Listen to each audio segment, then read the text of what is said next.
All right. Good morning, good afternoon, and good evening, ladies and gentlemen who are watching all over the world.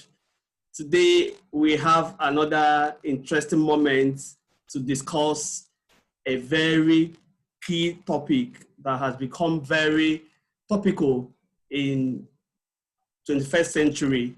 So we're going to be talking about uncommon insights into strategic volunteering for community development. Here with me is Dr. Christian Oko. He will tell us about himself in a moment. This interview is brought to us by X2 Academy, and I'm Dr. Carlo Udu, the CEO of X2 Academy. Chris, can you tell us about yourself?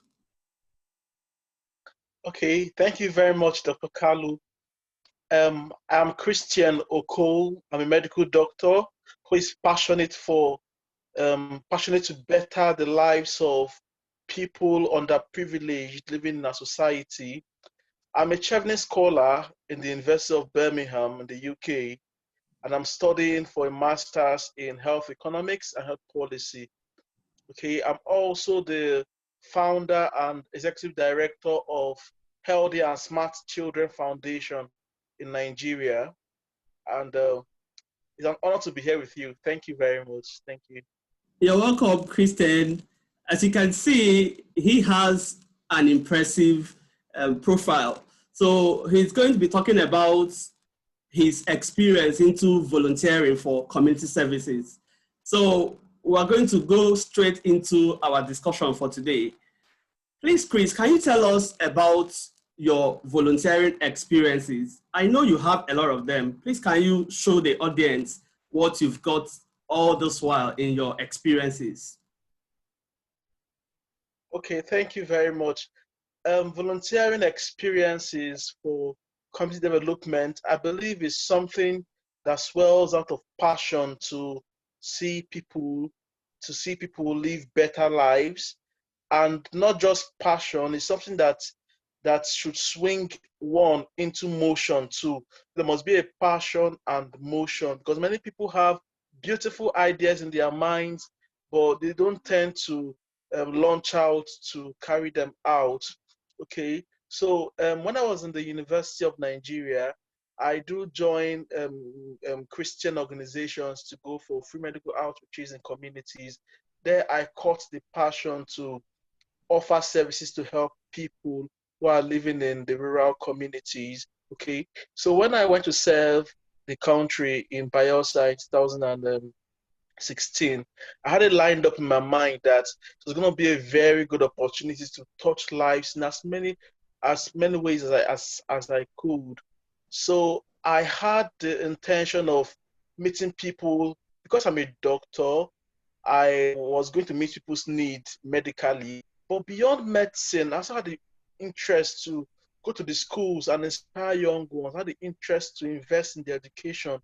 I had the interest to invest even in the children out there in the community, even their social life. So I had it all planned out in my mind. So when I started serving, I had a long list of things I wanted to do. But every day when I meet is a challenge, I ask myself, what simple way can I contribute to solving this problem in this community? And I thought about it, and it worked. It worked. First, I knew many children suffer from hemoptysis. They're not the worm. They have worms in their intestines, and this helps. This causes harm to them, to their health. And I didn't have money to start with, so I was thinking, how can I start this long list of projects I had in mind? I said, oh, my hospital has the warming drugs that has been lying there for ages. I said, oh, Christian, why not just share these warming drugs with these children, and you'll mark it that you have started their project? Fine. I said, okay. There was a warming drug and there was vitamin A too for eyes. So I went to the primary school, told the headmaster, sir, I want to come and deworm your pupils. I was so excited. And that day I took the warming drugs to my hospital, went and gave the children one and gave them the vitamin A. Within me, I was so happy that I had given motion to my passion. And that drove me into doing many other things I did. Now, Dr. Collins actually said the very important ones. One that struck me very hardly was the free medical outreach I did in a community. There, a child was brought to my hospital who died before I could do anything because of anemia, because loss of blood, because this child had very high malaria. The child was anemic. And I asked him, I said, that's how children die in that community, because community is across the water and they can't really bring them out to the hospital, to the health center. So I said, oh, we're going to take medicine to these children out there. So I created a team. I was the only doctor in my team, but I trained the pharmacists who knew about drugs. We went out. There was no money. Obviously, there was no money. But money should not be a problem to do good works whenever you want to do them. So I and my 2 of my team members went out to the streets and to the marketplaces. We had the list of drugs we needed for the outreach. So we went to drug shops, told them, please, we are doing drug hunting, give for drugs. And anyone they could give us, they gave us. It could be multivite, it could be paracetamol, they gave us. And I went to the State Ministry of Health, told the Commissioner for Health, sir, I need nets for these children. They are dying. He gave me nets. I was WHO, they gave me what they had. So I was able to go. I haven't met the churches. I told churches. I went to one Catholic church in Yenagoa. I told them, these children are naked. Can you give me clothes to give them? They gave me clothes.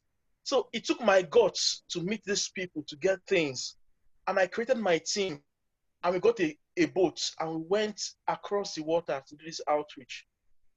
Now, in a way, it went a long way to help the children and people living in that community, health-wise and social-wise. So that was a very strong mark for me in 2017. So that spurred me, I think it was that outreach that spurred me into registering an organization for children, Healthy and Smart Children Organization, which is there till now. So the passion was still there. So I had learned to lend motion to my passion, not just to stay and say, oh, I wish I could do this, but actually to go about doing it. So right. I thought again in my mind, what could I do for the schools?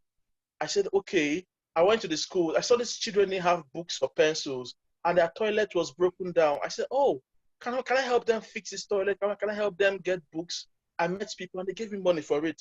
Now, at the end of my service here, I did other things on child abuse. We did a campaign for children on child abuse. At the end of my service here, I actually asked myself, what can I do to volunteer with bigger organizations to impact lives? I met WHO and told them, WHO, I am a doctor. Or I just told them, I want to volunteer with you, whatever project you have. And they told me, oh, you're welcome. We'll be having polio immunization. I knew that polio is a very important global, it's globally very important. So I volunteered. I told them, oh, can I join as a supervisor? They said, oh, fine. The money was not the main thing. The main thing was to offer that service. And they posted me to a rural village. I went, did polio immunization, and we came out. I met, because of the outreach I went across that river, when Shell was coming for an outreach in the community, I volunteered with Shell. I told them, Shell, I want to volunteer with you to offer services to these people. And they accepted me. And it's also entered into my record. I volunteered with Shell, I volunteered with WHO, I volunteered under NYC. And also, because of those works I did, Dr. Biaz in the US saw my works on Facebook and said, oh, Christian, it would be nice to have you work with us. So I volunteered to work with his organization, Joint Medical Life Foundation, Lifesavers Foundation. I worked as a project manager where I helped to train about 250 bed attendants to help them to reduce the cases of maternal and child health we're having. That was in Ogoniland in Rivers State. So all these things they all came from my efforts to volunteer. My efforts to volunteer came from me lending motion to my passion. Thank you very much. Wow, that's very inspiring to have heard all the things you did in a short while. Just in 1 year, you have done a lot under the auspices of volunteering. One of the things you talked about is your passion for volunteering started way back in the university days, and it continued as a youth corps member. Thereafter, you still had the passion to continue. You also pointed out that you don't need money to volunteer. Money should not stop anybody from volunteering. So I think that the audience are listening to you and you are trying to inspire everyone to volunteer, irrespective of whether you've got the money or not. So we'll go to the next question. Please, what was your motivation for volunteering in community projects? Apart from the passion, did you have any other motivation? Okay, I think I had a passion, number one, as I said. I knew that these people, these children, these people, these poor or sick people, or I knew that there was people all around the world that just needed an extension of my hands. They needed me to come and help them, which I couldn't do alone. So I knew that there were also lots of people up there at the cadre who really wanted to reach out to these ones down. So I started to make myself the middleman. So as a volunteer, I'm the middleman by which the top guys up there can be able to reach out to the lower ones. So that was my first passion for my motivation. Secondly, I knew that I think my brother told me how important these things are, because in the world now, people are looking, people value volunteers, people value people who give themselves for social works, or for works like this. Now, if you look at it, Nigeria and other African countries or other LMIC countries, low and middle income countries, they are like a stage where other people want to come and invest, other people want to come and do things. Now, I had a friend here in the UK. She was so excited that she was in Rwanda working with an organization. Now, the must have paid her so much, but the passion and the joy that she worked in Rwanda, it has laid a mark for her. Wherever she's going to, she has a record that she worked in Rwanda, which is an African country. Now, what about us in Nigeria or in other parts of the world, other low and middle income countries in the world? You have these cases there with you. See people who are dying, see people who are sick, see people who need help. You see children who are molested. You see lots of things. See children who are abused. What is your effort? So I was motivated to do those things, to also put a mark, to write my story, so that later in life I knew I was going to apply for scholarships, and I was going to go for job interviews. So it was a way of creating my story, carving out my story, so that those things can be. So whenever I talk about myself, I can also have those volunteering stories attached to me. They go a whole lot. Thank you. All right, it's good to know that becoming a world changer has been a motivating factor for you. And you said something very important, that you wanted to become an interface between the high up and the low down, which is very important. Thank you very much for your motivation. So I will ask you now, how has volunteering affected your career progress? Has it affected your career progress positively or negatively? Please, can you talk to us, Chris? Okay, thank you. That's a very important question. When I introduced myself, I said I was a master's student here in the UK, studying health economics and health policy. And I chose to study under Chevening Scholarship. And I got the scholarship only because of my volunteering works. Those things gave me Chevening Scholarship. And I chose health economics in a way because my career as a doctor, I have the passion to see how, towards universal health coverage, to see how health can be, resources for health care can be made available to everyone, everywhere. So it has really helped me. I remember I remember my school when I went for an interview to be one of the board of trustees of the school. Like one of the questions they asked me was what I have done to impact lives. I was able to say one or two things about my volunteering opportunities, about my Chevening scholarship, and obviously I was given the position to sit as a director in the school to direct the affairs of the school.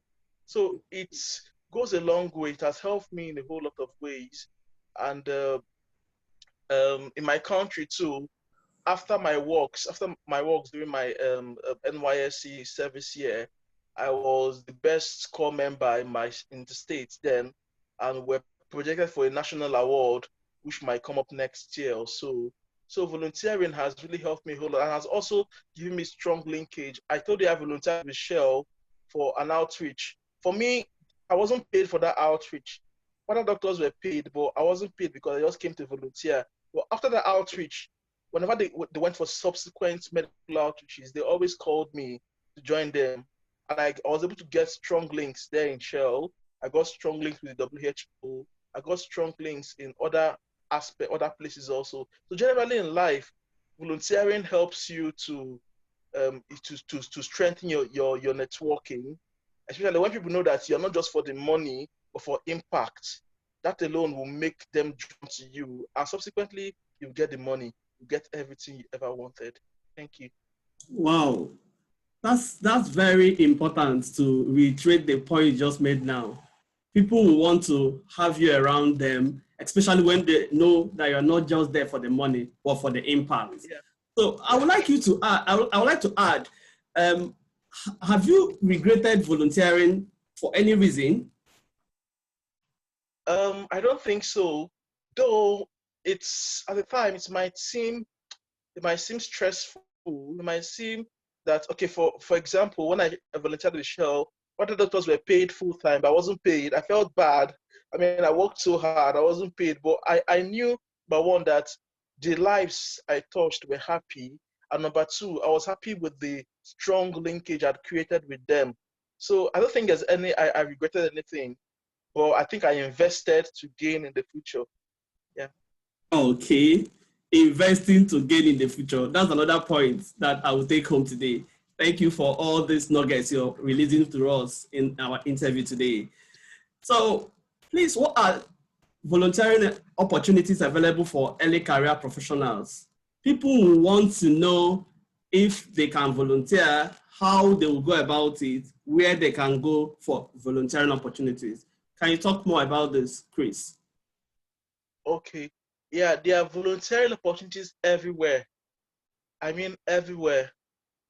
Um, but advise everyone to look out for organizations that are doing works, impactful works. Now, this could be notable organizations. You know, we're talking about career development now.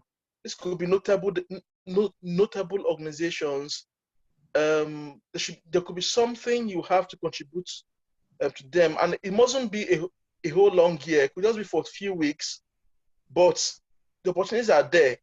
I tell you, I was with WHO. I also volunteered with UNICEF to do a project with them. And you should also know that volunteering with these organizations doesn't mean you must go to the US to volunteer in their head office. It could just be as little as their office in the local government where you are, or the office in the state where you are. But the name is there that you did that work. And that name follows you even to interviews. As you work, as you go for your career interviews, that record that you volunteered with this top organization is there. It stands there for you. One exciting one was the thing I did with UNICEF. It was so simple. I just went to a primary school. I went to UNICEF in local government. And then I would like to do hand washing project in a primary school to teach children hand washing. They gave me all their materials. They taught me how to do it. I did it. I just spent up to 3,000 naira in that thing I did, you know. And it was impact for the children too. I gave them buckets, gave them towels, gave them soap, gave them things to help them. And few months later, monkeypox broke out in Nigeria, and that state was the main state where monkeypox was by Bayelsa State. And the hand washing was the major thing, was the major thing to prevent monkeypox virus. And I remember when I went for Chevening interview, I browsed and I looked, and I saw that there was 2 cases of monkeypox in the UK, the ever first cases in the UK.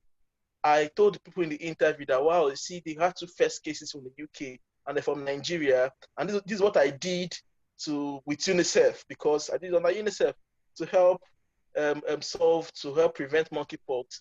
And it struck them so hard that I got a scholarship. But that record follows me everywhere. Anywhere I go, I have that record that I did a project with UNICEF, and it helped stop monkeypox virus. But remember, it costed me only 3,000, less than 3,000 naira. But the thing was, I had a passion, and I lended motion to my passion to go out to volunteer. So it's going to help our career. Even when you finish, when you graduate, when you finish school, some jobs is not so wise to go and apply and say, okay, I want to be a chief executive of this job now. Sometimes it's good to start as a volunteer. It's good to start as an intern. Okay, I want to work as an intern, even if you don't pay me so much, no problem. I want to work as a volunteer with you. You don't pay me, no problem. But from there, when they see that you're very good, and an opening comes up, they will always say, this guy is volunteering with us. Come and apply, and you get your positioning. So volunteering has good stand for career development. Yeah, thank you. Okay, so are they paid volunteering opportunities?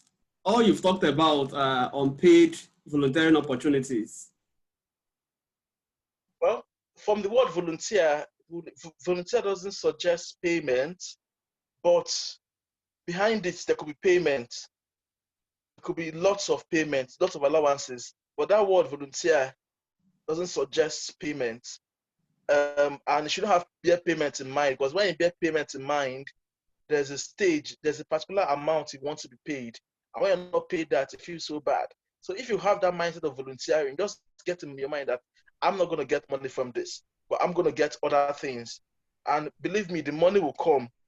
Because the one I went with Shell, I remember I went for the outreach, and I wasn't to be paid because I didn't I wasn't booked for it, but they still paid me something. They still gave me something very reasonable, and subsequently I got lots more than I thought I would have gotten before.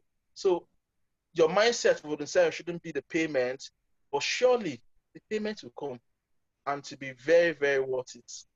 Thank you. Okay, so it's more of delayed gratification, and you have also made us to realize that volunteering opportunities are everywhere. So we don't need to look towards the US, the UK to volunteer. We can start from our immediate neighborhood to do something to change the lives of the people around us. Another important thing you talked about is we have to be strategic in our volunteering, because it will count for us. If it is not now, it will be later.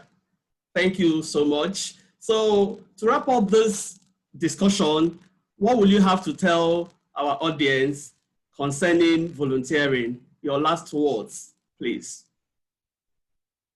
My last words would be, you have something to give the world, and mustn't wait for when you get old to give it to the world. It starts now. Start giving it now. But in giving it, you have to hook up with people. You have to hook up with organizations. You have to hook up with bodies able to impact the world. You have to create one yourself too. So my last words is, give the world. We are born to give. Give the world something that the world will remember you for tomorrow.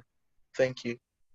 You are born to give something to the world so that you'll be remembered by what you've given. Thank you so much, Chris, for coming to be with us today. And I'm sure the audience can attest to your wealth of experience, and every one of us who has been longing to volunteer in one way or the other has been armed with the necessary skills, necessary to launch deep into volunteering in our environment. Thank you so much, and we are glad to have hosted you today. Thank you, Dr. Chris. Yeah, thank you very much, Dr. Kalu. That's fine. Have a nice time. All right, you too. Yeah, bye.